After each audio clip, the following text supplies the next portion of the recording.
આપણી સાથે વધુ વાત કરવા માટે કોંગ્રેસ નેતા નિશાંત રાવલ જોડાઈ ગયા છે। નિશાંતભાઈ, આપનું સ્વાગત છે ઝી 24 કલાકમાં। વડોદરાનું આરોગ્ય ક્ષેત્ર શું ખાડી ગયું છે? આ સવાલ એટલા માટે ઉઠે કેમ કે અમદાવાદની ખ્યાતિ હોસ્પિટલ બાદ હવે તમારી અંજના હોસ્પિટલ વિવાદમાં આવી છે અને વિવાદ આ કંઈ નાનો સૂનો નથી, મોટું કૌભાંડ હોય એવી આશંકા પણ છે। જ્યારે મનપાને સવાલ પૂછીએ છીએ ત્યારે મનપા ક્લીન ચીટ આપે છે, ગોળ ગોળ વાતો કરે છે અને કડક સવાલો પર ફોન પણ કટ કરી દે છે। નિશાંતભાઈ, નિધિ, આપ જાણો છો એમ વડોદરા મ્યુનિસિપલ કોર્પોરેશન એ આખા ગુજરાતમાં ભ્રષ્ટાચારનું એક હબ બની ગયું છે। હમણાં જ વડોદરામાં જે પૂર આવ્યું હતું ને આખું વડોદરા શહેર પૂરમાં ડૂબ્યું હતું, આ જ વડોદરા મ્યુનિસિપલ કોર્પોરેશને, તમને યાદ હશે કે વડોદરાના તમામ વિશ્વામિત્રી ઉપરથી દબાણો તોડવાની પ્રોમિસ કરી હતી વડોદરાની જનતાને। એક પણ દબાણ તૂટ્યું નહીં, માત્ર નામ ખાતર અગોરા મોલ જે ખરું એનો ક્લબ હાઉસ છોડી દેવામાં આવ્યો, જેનો કોઈ મતલબ નહોતો। એટલે વડોદરા મ્યુનિસિપલ કોર્પોરેશનની આરોગ્યની શાખા પાસેથી આપણે કોઈ પણ પ્રકારનું એક્સપેક્ટેશન રાખી ના શકીએ, નંબર 1। નંબર 2, હું ગઈકાલે પણ બોલ્યો હતો, પરમ દિવસે પણ બોલ્યો હતો કે નિધિ, જો આરોગ્ય ગુજરાત સરકાર અને માનનીય ઋષિકેશભાઈ પટેલ જો પોતાનું મહારાષ્ટ્રની વિધાનસભાની ચૂંટણીના પ્રચારમાંથી સમય કાઢે અને જો તપાસ કરાવે તો આખા ગુજરાતમાં, વડોદરા સહિત આખા ગુજરાતમાં આવી જે અનેકો મલ્ટી સ્પેશિયાલિટી હોસ્પિટલ સામે આવશે। બલકે આ મલ્ટી સ્પેશિયાલિટી નહીં, આ ડિઝાઇનર હોસ્પિટલો બની ગઈ છે, જ્યાં મોટી મોટી કેન્ટીન હોય છે, ફૂડના નામે મોટા રૂપિયા હેઠવામાં આવતા હોય છે। તમે જો કે આ જે વિડીયો મેં જોયો ઝી મીડિયાના માધ્યમ દ્વારા, એક્સક્લુઝિવ વિડીયો મેં જાતે જોયો, એમાં જ્યારે ડોક્ટર પોતે એવી એડવાઇસ કરતા હોય કે જનરલ વોર્ડનો દર્દી એટલે કે પોતાના 2 હાથ ને 2 પગથી હેમકેમ ચાલી શકે એવી પરિસ્થિતિમાં હોય, એને તમે ઇન્ટેન્સિવ કેર યુનિટ એટલે કે આઈસીયુમાં શિફ્ટ કરીને એને મોંઘું ઇન્જેક્શન મારવાની વાત કરો છો। કેમ? કારણ કે એમને આઈસીયુના પણ પૈસા હેઠવા છે સરકાર પાસેથી। સમજવા જેવી વાત છે નિધિ। આમાં પીએમ જે યોજનાના જે અધિકારીઓ છે એની આ ડિઝાઇનર હોસ્પિટલોના માલિકો સાથે ખૂબ જ મોટી સાંઠગાંઠ છે। અને વડોદરામાં તો તમે જો કે અત્યારે આવી ડિઝાઇનર હોસ્પિટલોનો રાફડો ફાટ્યો છે। હું ગુજરાત કોંગ્રેસ તરફથી એવા તમામ ડોક્ટરોને સેલ્યુટ કરું છું ને સન્માન આપું છું કે જે પોતાનું બધું લગાવીને દર્દીને જીવતો પાછો લાવતા હોય છે। અમે એવા દરેક હોસ્પિટલને સેલ્યુટ કરીએ છીએ અને સલામ કરીએ છીએ કે જે ખરેખર દર્દીની સેવા કરતા હોય છે। પરંતુ આવા ડિઝાઇનર, આવા અંજના હોસ્પિટલ જેવા, ખ્યાતિ હોસ્પિટલ જેવા ડિઝાઇનર હોસ્પિટલ જ્યારે જાતે દબાણ કરતા હોય, પોતાના વિસ્તારથી પણ વધારે કન્સ્ટ્રક્શન કરી લેતા હોય, તો પણ વડોદરા મ્યુનિસિપલ કોર્પોરેશનને ખબર ના હોય ત્યાં। એટલે નિશાંતભાઈ, ચલો ઠીક છે, તમે કહો છો કે મનપાને ના દેખાયું, આ હોસ્પિટલોએ પોતાની રીતે એ બધી કરતૂતો કરી લીધી, મોંઘા ઇન્જેક્શનો, આયુષ્માન કાર્ડમાં મોટા મોટા બિલો, દર્દીઓ ગમે તેટલી ફરિયાદ કરે તો કોઈ સાંભળતું નથી। વિપક્ષ ક્યાં હતું એ વખતે? નિશાંતભાઈ, જ્યારે અમે બતાવીએ છીએ ત્યારે તમે બોલો છો, તો શું વિપક્ષને પહેલા નથી દેખાતું? બિલકુલ નિધિ, તમારો સવાલ ખૂબ જ વ્યાજબી છે। વિરોધ પક્ષના અમારા કાર્યકર્તાઓ, અમારા વોર્ડના જે હોદ્દેદારો હોય છે, એ મારી પાસે તમને આપવા માટે પ્રૂફ પણ છે।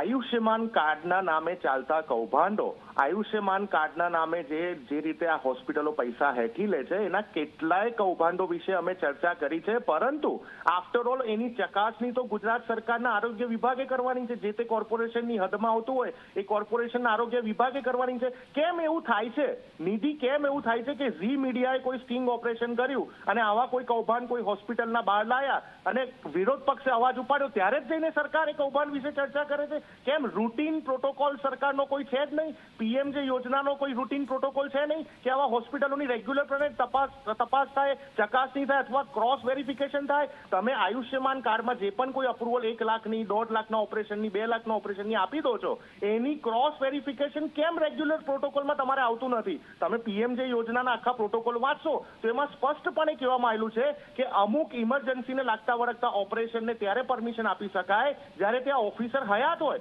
પણ કોઈ મેડિકલ ઓફિસર હોતા નથી હયાત। એટલે આ સિસ્ટમેટિક કરપ્શન ગુજરાતનું એક નવા પ્રકારનું સિસ્ટમેટિક કરપ્શનનું એપિસેન્ટર આ થઈ। એટલે પણ સિસ્ટમેટિક કરપ્શન બહાર પાડવાની જવાબદારી આપની પણ બને છે નિશાંતભાઈ। સારું, ચલો એમ કહો તો એક હોસ્પિટલ, અંજના હોસ્પિટલની વાત કરી, ઊંચી 10 માળની બિલ્ડિંગ, એની ઉપર પતરાનો શેડ છે, બહાર વધારાનું અહીંયા કન્સ્ટ્રક્શન કરી દેવામાં આવ્યું છે। પણ નિશાંતભાઈ, આ તો એક હોસ્પિટલની વાત થઈ, એક હોસ્પિટલના અમે સામે લાવ્યા, વડોદરામાં હજુ તો આવી ઘણી હોસ્પિટલો હશે। નિધિ, તમે બિલીવ નહીં કરો, જ્યારે કોઈ દર્દી કોઈ ઇમરજન્સી પરિસ્થિતિમાં આવી જતું હોય છે તો એને બચાવો એ ખૂબ જ યોગ્ય વાત છે ને બચાવવો જ જોઈએ, પરંતુ 8 થી 10 હજાર રૂપિયામાં હંગામી ધોરણે આવા દર્દીઓના આયુષ્યમાન કાર્ડ બની જતા હોય છે. એના કૌભાંડનો પણ અમારા ભૂતકાળમાં અમારા કાર્યકર્તાઓએ એ પર્દાફાશ કરેલો છે, પણ એના પર સરકારે આજ સુધી એક્શન નથી લીધી. સમજવા જેવી વાત એ છે કે ચંદા દો ધંધા લોની પરિસ્થિતિનું જ્યારે આ નિર્માણ થતું હોય ત્યારે જ આવા ડિઝાઇનર હોસ્પિટલોની આટલી બધી તાકાત થઈ ગઈ છે ને કે એક સામાન્ય દર્દી જે જનરલ વોર્ડમાં છે ને મોકુડાજ ઇન્જેક્શન નામે આઈસીયુમાં શિફ્ટ કરવાની વાત કરવામાં આવે છે. આમની હિંમત આટલી બધી વધી કેમ ગઈ? કારણ કે ડાયરેક્ટલી કે ઇનડાયરેક્ટલી આ બધા સરકારને ચૂંટણી લડવા માટે, કોર્પોરેશનની કે વિધાનસભાની ચૂંટણી લડવા માટે ભારતીય જનતા પાર્ટીને ફંડ આપે છે આ લોકો. અને જો આની સીબીઆઈ લેવલની ઇન્કવાયરી આખા ગુજરાતમાં, હું તો આખા ગુજરાતની વાત કરું છું, માત્ર અંજના હોસ્પિટલ કે ખ્યાતિ હોસ્પિટલ સુધી સીમિત નથી રાખવા માંગતો. જો આની સીબીઆઈ ઇન્કવાયરી કરવામાં આવે તો આ સૌથી મોટું ભારત દેશનું કૌભાંડ સાબિત થઈ શકે, કારણ કે ગુજરાતની જનતાને સરકારી આરોગ્ય સેવા ઉપર જ્યારે ટ્રસ્ટ નથી, વિશ્વાસ નથી, ત્યારે જ જઈને આયુષ્યમાન કાર્ડનો ઉપયોગ કરીને આવા પ્રાઇવેટ હોસ્પિટલ પાસે જતા હોય છે, આશા વ્યક્ત કરતા હોય છે કે અમે અહીંયાથી હેમખેમ કરીને ડિઝાઇનર હોસ્પિટલો જે છે, અમે તો એક બાદ એક પર્દાફાશ કરી રહ્યા છીએ. આશા રાખીએ એક મજબૂત વિપક્ષ તરીકે તમે પણ વડોદરાની જનતાને લૂંટતી આવી હોસ્પિટલોનો પર્દાફાશ કરો. અમારી સાથે વાત કરવા માટે ખૂબ આભાર. તો વડોદરા મનપા અને અંજના હોસ્પિટલની શું કોઈ સાંઠગાંઠ છે? વડોદરાની જનતાને વડોદરા મનપા લૂંટાવવા માંગી રહી છે? આ સવાલ અમે એટલા માટે પૂછી રહ્યા છીએ કેમ કે અત્યારે હાલ જે પૂરી પરિસ્થિતિ છે એ પ્રકારે સામે આવી રહી છે.